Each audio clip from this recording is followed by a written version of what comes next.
Assalamualaikum warahmatullahi wabarakatuh. Saudara-saudaraku yang dirahmati oleh Allah Subhanahu wa taala, kembali pada seri ketiga kita melanjutkan kajian pengantar tafsir, walaupun sesingkatnya mengingat kemampuan dan kebodohan Al-Fakir, tetapi mencoba dengan berbagai macam keterbatasan yang ada karena ingin menggapai ridho Allah Subhanahu wa taala dan menebar kemanfaatan sebagaimana khairun nasi anfa'uhum linnas. Pada seri ketiga ini kita akan coba mengungkap sekilas hal-hal yang ada kaitannya dengan surah yang ketiga dalam susunan Al-Quran, yakni surah Ali Imran, yang artinya keluarga Imran. Pertama, surah Ali Imran ini memiliki kemiripan dengan surat sebelumnya, yakni surah Al-Baqarah. Kita tahu bahwa surah Al-Baqarah ini termasuk surat Madaniyah at-Tawilah yang diturunkan di Madinah dan memiliki jumlah ayat yang panjang. Karena Syekh Nawawi Tanahara menyampaikan jumlah ayat dalam surah Ali Imran ini 200 ayat, jumlah kalimatnya 3460 kalimat, sedangkan hurufnya ada 14.525 huruf. Arba'ah asyra alfan wa khomsu mi'ah wa khomsatun wa ishruna harfan. Kemudian kemiripan kedua antara Ali Imran dengan Al-Baqarah sama-sama diawali dengan huruf muqatta'ah atau huruf fawatihis suwar. Dan sudah kita bahas sebelumnya ketika membahas tentang Al-Baqarah, Allah mencantumkan huruf muqatta'ah sebagai pembuka sebuah surat ini untuk membuktikan bahwa betapa mukjizatnya Al-Quranul Karim, sehingga tidak ada yang sanggup seorang pun untuk mendatangkan semisalnya. Itu salah satu rahasia di balik adanya huruf al-muqatta'ah. Tambahannya, huruf muqatta'ah ini termasuk daripada ayat mutasyabih. Apa arti ayat mutasyabih? Sebalik daripada ayat muhakamat.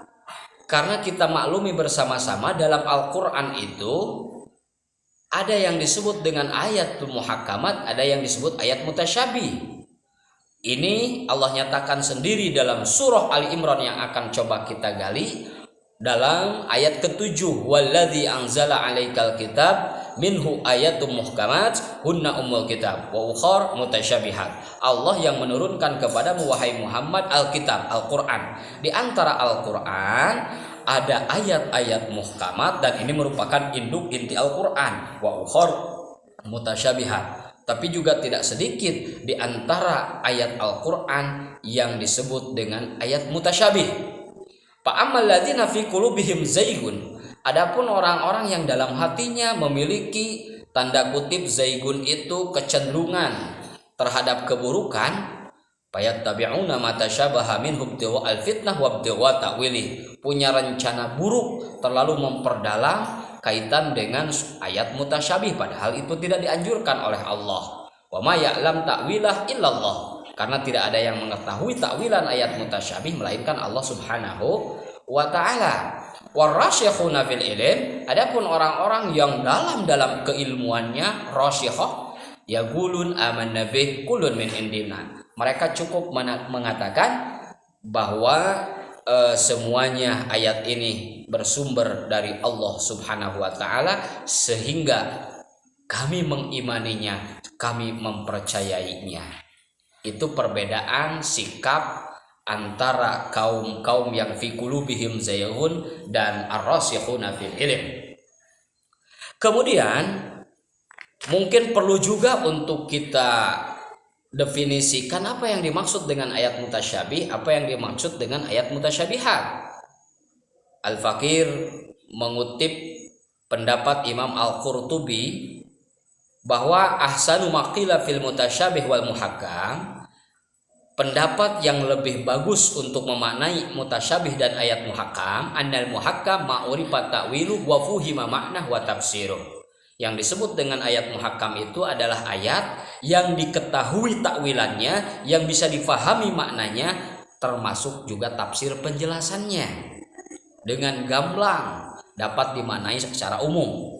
Adapun wal mutasyabih ma istatsarallahu bi ilmi duna khalqi. Yang dimaksud ayat mutasyabih yakni ayat yang hanya Allah Subhanahu wa taala yang mengetahuinya dan tanpa diketahui oleh makhluk-makhluknya. Walam yakun li ahadin ila ilmihi sabilun, dan tidak ada bagi seseorang memiliki jalan untuk memahami daripada ayat mutasyabih. Ayat mutasyabih menurut pendapat sebagian ulama diantaranya adalah semacam waktu qiyamus sa'ah, kapan itu terjadi kiamat, kemudian akan munculnya Ya'juj wa Ma'juj, akan munculnya Dajjal, turunnya kembali Nabi Allah Isa ke muka bumi, termasuk huruf-huruf al-muqatta'ah fi awaidis suwar, huruf muqatta'ah yang terdapat di awal-awal surah semisal alif lam mim, yasin, nun, ha mim, ta, sin dan yang lain. Ini juga termasuk bagian daripada ayat mutasyabih. Sehingga sudah kami sampaikan pada pembahasan Al-Baqarah sebelumnya, yang selamat bagi kita Ahlussunnah wal Jamaah ketika menemukan ayat mutasyabih, fakullu nasin auhamat tashbiha awilhu wa fawin au pawin warum tanziha. Ini jalur yang selamat petunjuk Ahlussunnah wal Jamaah ketika menemukan ayat mutasyabih. Selanjutnya, saudara-saudariku yang dirahmati oleh Allah Subhanahu wa taala, kenapa surah ini dinamai surah Ali Imran, keluarga Imran? As-Sabuni mengatakan dalam tafsir beliau, summiyat di Ali Imran, dinamai surat ini dengan surah Ali Imran karena di dalamnya Allah Subhanahu wa taala liwurudi dzikri kisah tilkal usra al-fadilah, menceritakan kisah keluarga teladan, yakni keluarga Imran. Imran yang dimaksud dalam ayat ini adalah walid Maryam Ummi Isa, ayah Siti Maryam wanita suci yang dijaga oleh Allah, dan juga beliau Maryam sebagai ibunda Nabi Allah Isa alaihi salatu wassalam.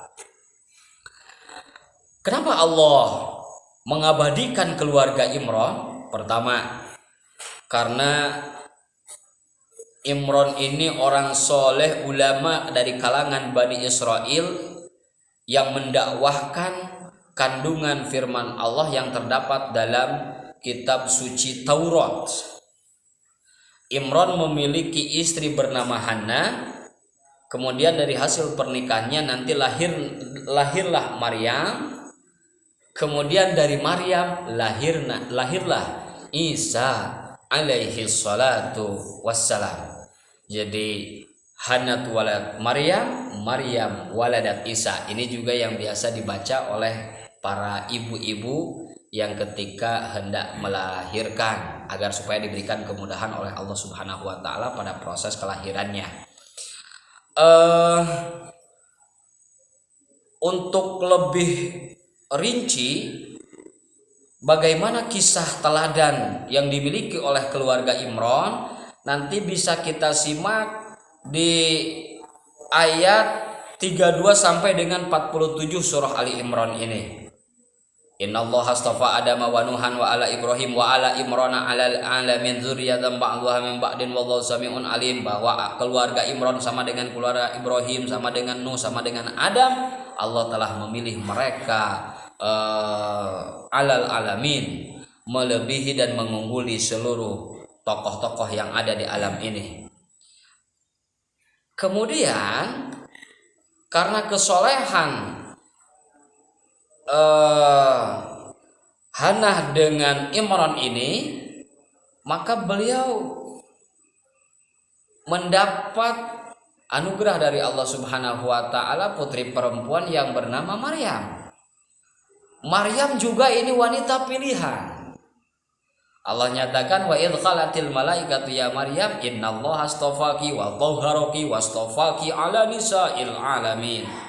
Ingatlah Muhammad ketika para malaikat berkata kepada Maryam, ya Maryam, sesungguhnya Allah Subhanahu wa taala telah memilih engkau dan mensucikan engkau dan memilih engkau untuk mengungguli para nisa'il alamin, kaum wanita yang ada di alam dunia ini. Luar biasa betapa Maryam wanita suci dan terpilih ini yang mengatakan adalah Allah Subhanahu wa taala. Oleh karenanya keteladanan Maryam ini patut untuk kita pelajari, wabil khusus untuk kaum ummahat, kaum perempuan. Ketika kita ingin dimuliakan oleh Allah Subhanahu wa taala, teladanilah, contohlah bagaimana wanita-wanita solehah terdahulu kita yang telah dipilih oleh Allah Subhanahu wa taala. Ada beberapa wanita yang disampaikan oleh Rasul Shallallahu alaihi wasallam bahwa di antaranya hadis riwayat Ahmad yang sanadnya dari Ibnu Abbas radhiyallahu taala anhu, Rasul bersabda, "Afdhalu nisa'i ahlil jannah." Seabdol-abdolnya wanita calon penghuni surga pertama adalah Khadijah binti Khuwailid, yang tak lain beliau adalah istri baginda Rasulullah SAW. Kemudian Fatimah binti Muhammad, putri beliau. Kemudian juga Maryam binti Imran, Siti Maryam putri Imran, ibunda Nabi Allah Isa alaihi salatu wassalam. Dan yang keempat adalah Asyah binti Mazahim, Siti Asyah yang lebih kita kenal dengan pendamping Fir'aun, raja yang zalim. Ada apa di balik tokoh wanita tersebut sehingga Rasul Shallallahu Alaihi Wasallam mengapresiasi mereka? Karena dalam kehidupan mereka terdapat suri teladan yang indah, yang baik, yang manakala diikuti diteladani oleh para kaum wanita, niscaya mereka akan ikut mendapat kemuliaan sebagaimana Allah berikan kemuliaan kepada wanita-wanita yang disebutkan oleh Rasul Shallallahu Alaihi Wasallam. Ini diantara kandungan surat Ali Imran. Kemudian juga dalam surah Ali Imran yang menarik perhatian Al-Fakhir untuk disampaikan pada seri ketiga ini, pada satu ketika ini berkaitan dengan bagian akhir ayat akhir di surah Ali Imran. Satu ketika Siti Aisyah radhiyallahu taala anha wa ardhaha ditanya oleh salah satu sahabatnya. Kata si sahabiah yang bertanya, "Wahai Aisyah, Ummul Mukminin, tolong sampaikan kepadaku sesuatu yang membuat takjub dalam kepribadian Rasulullah SAW yang pernah engkau saksikan." Diminta itu, ternyata Bunda Aisyah malah pabakat beliau menangis. Seraya menangis beliau pun mengatakan, "Kullu amrih kana ajaba." Seluruh apapun yang terjadi pada diri Rasulullah itu amat sangat membuatku takjub, kata Aisyah. Di antaranya atani fi lailati. Rasul datang kepadaku pada saat beliau menggilirku, hatta masa jilduhu jildi, sehingga bersentuhanlah kulit beliau dengan kulitku. Tapi ketika kulitku bersentuhan dengan kulitnya, tiba-tiba Rasulullah memohon izin kepadaku. Bayangkan, "Wahai Aisyah, dari ini aku mohon izin kepadamu, berikan aku kesempatan ata'abbadu li Rabbi azza wajal. Aku ingin beribadah kepada Allah Subhanahu wa taala." Aku pun menjawab, kata Aisyah, "Wallahi inni la uhibbu qurbaka ya Rasulullah." Demi Allah, sesungguhnya aku selalu ingin dekat dengan engkau ya Rasulullah. Baik, kata Nabi SAW, tapi berikan aku kesempatan sedikit untuk bermunajat dulu kepada Allah. Akhirnya aku izinkan beliau. Setelah beliau aku berikan izin, maka lanjut melaksanakan wudhu. Setelah wudhu, summa qama yusalli, beliau berdiri melaksanakan sholat, pabakia, dalam sholatnya kulihat beliau menangis hatta bala lihiyatu, sampai basah janggutnya.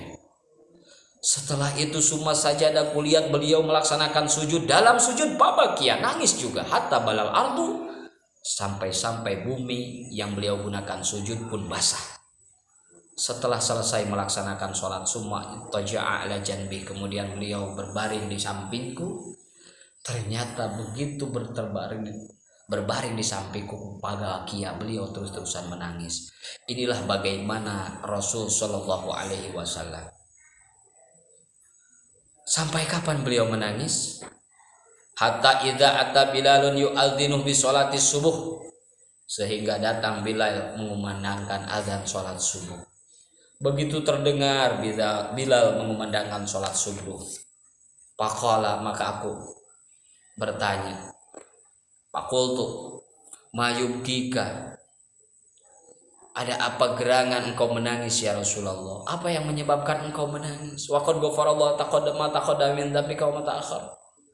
Bukankah Allah sudah menjamin bahwa engkau adalah orang yang telah diampuni dosa-dosanya, mata khodam mata akhor, baik dosa terdahulu maupun yang akan datang. Apa jawaban Rasul? Wa ma yamna'uni an abkiya, apa yang menyebabkan aku tidak menangis? Karena baru saja turun kepadaku pada malam ini sebuah ayat, inna fi khalqis samawati wal ardi wa ikhtilafil laili wan nahar la ayatin liulil albab. Sesungguhnya dalam penciptaan langit dan bumi, pergantian malam dan siang, ini merupakan tanda-tanda kebesaran Allah Subhanahu wa taala bagi kelompok ulil albab. Siapa ulil albab? Alladzina yadhkurunallaha qiyaman wa qu'udan wa 'ala junubihim wa yatafakkaruna fi khalqis samawati wal ard.